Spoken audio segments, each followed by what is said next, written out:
Okay? Because they all want these things to happen together. All right? So let's look at some quick predictions.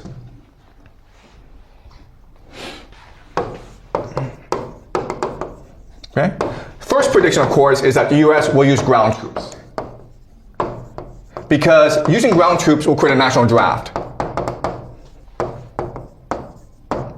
And what does a national draft do? It creates a civil war. Right? A lot of young people are going to refuse to fight in this war. And this is going to create protests. Then America will have no choice but to deploy the National Guard. And this will create the recipe for a lot of civil conflict in America. Okay? Another thing that will happen is because you use ground troops, you will lose the war, and then CENTCOM, which is the American military in the Middle East, will then transfer over to Israel. Okay?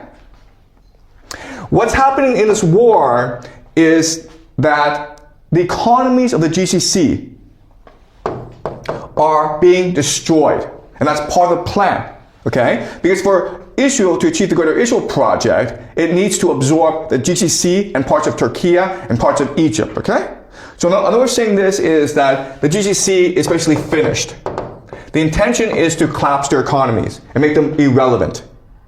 Right?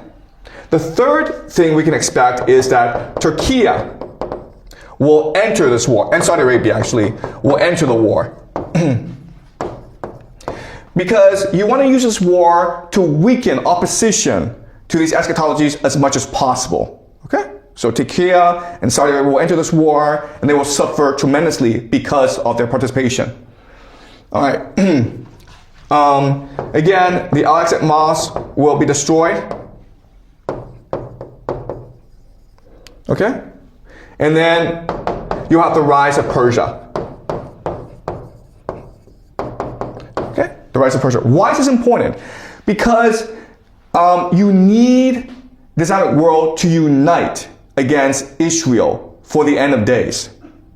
Right? So you don't mind if actually Iran wins this war, because by winning this war, Iran will activate its Persian identity. And this is important for eschatology because in the war of Gog and Magog, people are interpreting Gog and Magog, which will march against Israel. They're interpreting Gog and Magog to be Persia and Russia. Okay? Okay? Together they will march against Pax Judaica. Number 6 is that in Israel, you will achieve the Pax Judaica and the Greater Israel Project. Okay? So the Greater Israel Project and Pax Judaica are not the same thing, guys.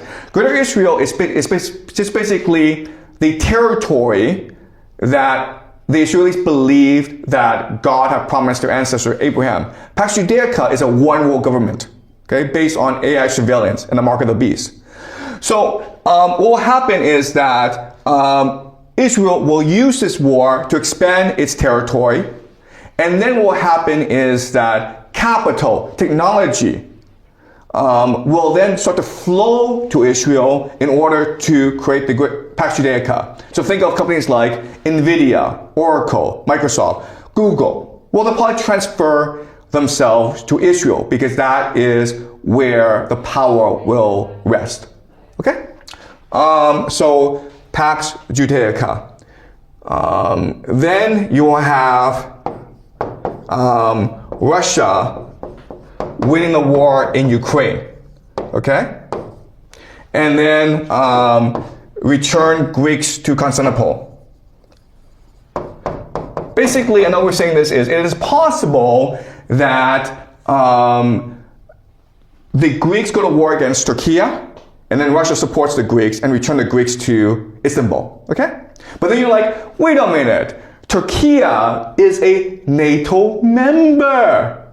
Well, we can also expect destruction of Europe.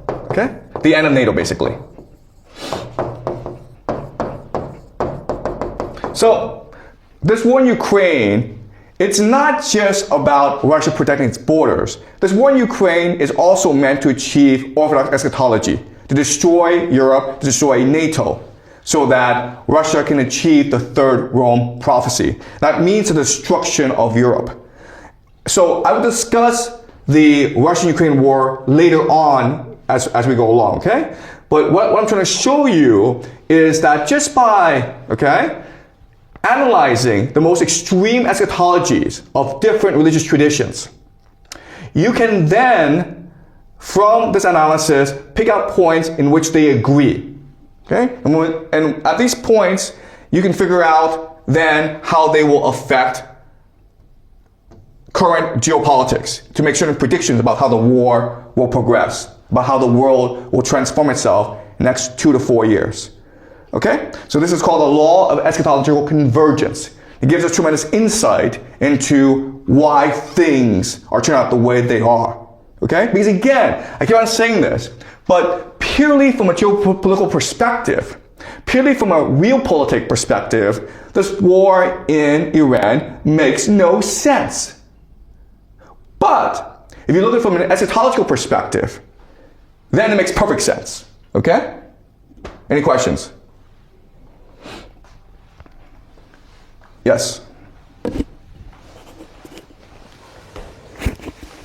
But I think, like, if we look into the war between America and Iran, I think Trump is trying to destroy Iran as the same way that he destroys Venezuela, but it fails, which led Iran to fight back.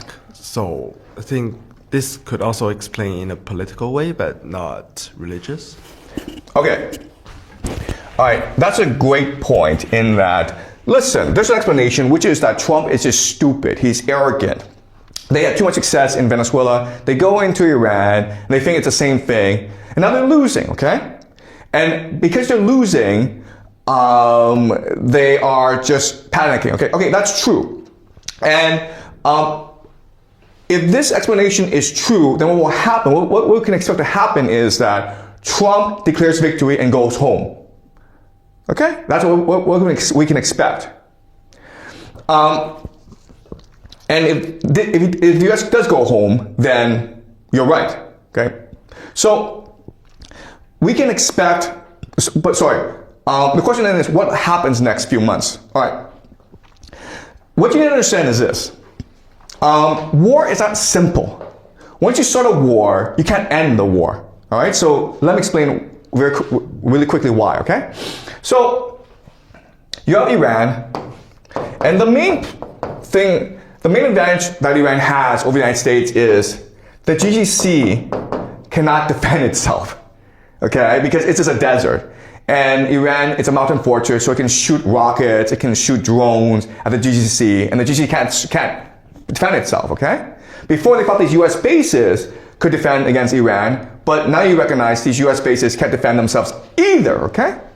All right, so the other thing that Iran did was close out the Strait of Hormuz.